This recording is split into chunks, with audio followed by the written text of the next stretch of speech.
Assalamualaikum dan salam sejahtera. Tahukah anda, kami daripada Politeknik Seberang Perai membawakan projek yang bertajuk Conveyor Belt Defect Detection System with Artificial Intelligence Application. Dan nombor ID projek kami ialah K0033.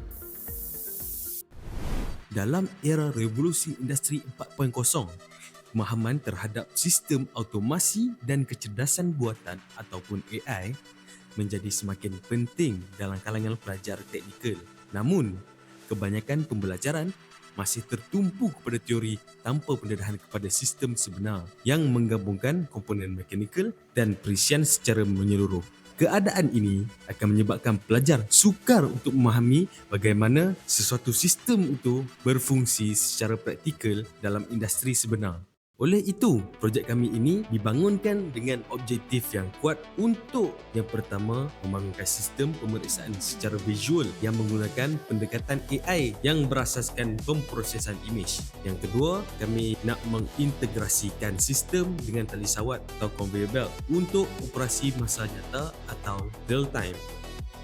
Yang ketiga, kami ingin membangunkan sistem pengasingan automatik menggunakan servo motor serta menyediakan maklum balas visual yang menggunakan LED.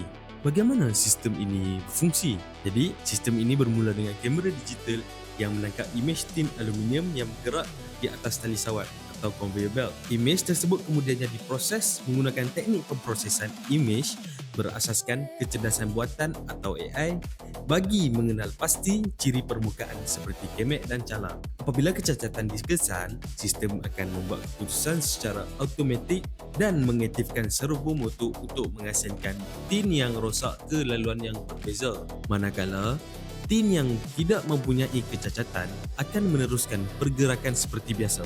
LED pula digunakan sebagai maklum balas visual bagi menunjukkan status sistem kepada pengguna. LED ini dia akan bertukar kepada warna merah jika objek adalah defect dan akan menyala warna hijau apabila objek itu normal ataupun tidak defect. Sistem ini mampu beroperasi secara masa nyata atau real time dengan kadar pemprosesan sekitaran 10 hingga 15 bingkai sesaat. Sistem ini menggunakan Raspberry Pi sebagai unit pemproses utama yang mengawal keseluruhan operasi sistem. Kamera digital berfungsi sebagai input untuk menangkap imej, manakala algoritma pemprosesan imej digunakan untuk menganalisis dan mengesan kecacatan. Gabungan antara komponen, perkakasan dan perisian ini membolehkan sistem berfungsi secara efisien sebagai satu sistem automasi lengkap yang merangkumi proses input, pemprosesan, keputusan dan tindakan.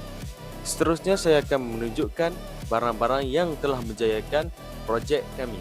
Yang pertama, kita menggunakan Raspberry Pi sebagai prosesor.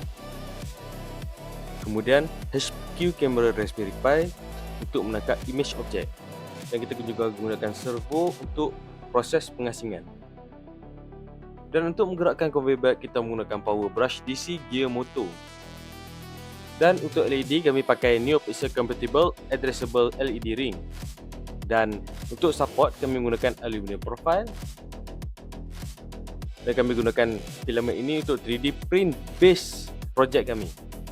Keunikan sistem ini terletak pada keupayaannya menggabungkan pemprosesan imej dan sistem mekanikal dalam satu platform pembelajaran yang interaktif. Pelajar dapat melihat secara langsung bagaimana imej dianalisis dan diterjemahkan kepada tindakan fizikal melalui sistem automasi. Ini akan membantu pelajar lebih memahami cara keseluruhan aliran sistem berfungsi dengan lebih jelas berbanding pembelajaran di dalam kelas secara teori sahaja. Dari segi potensi, sistem ini boleh dikomersialkan sebagai kit pembelajaran otomasi kos rendah untuk institusi pendidikan teknikal. Sistem ini sesuai digunakan dalam TVET, makmal kejuruteraan dan pusat latihan industri sebagai alat bantu pengajaran dengan penambahbaikan seperti paparan data dan antara muka pengguna atau kita panggil user interface. Sistem ini juga berpotensi untuk digunakan dalam aplikasi industri asas. Kesimpulannya, projek ini berjaya membangunkan satu sistem pemeriksaan visual dan pengasingan automatik yang praktikal, interaktif dan selaras dengan keperluan industri moden. Projek ini juga membantu merapatkan jurang antara pembelajaran teori dan aplikasi sebenar dalam bidang kejuruteraan. Sekian daripada saya, terima kasih. Thanks for taking the time to watch this video.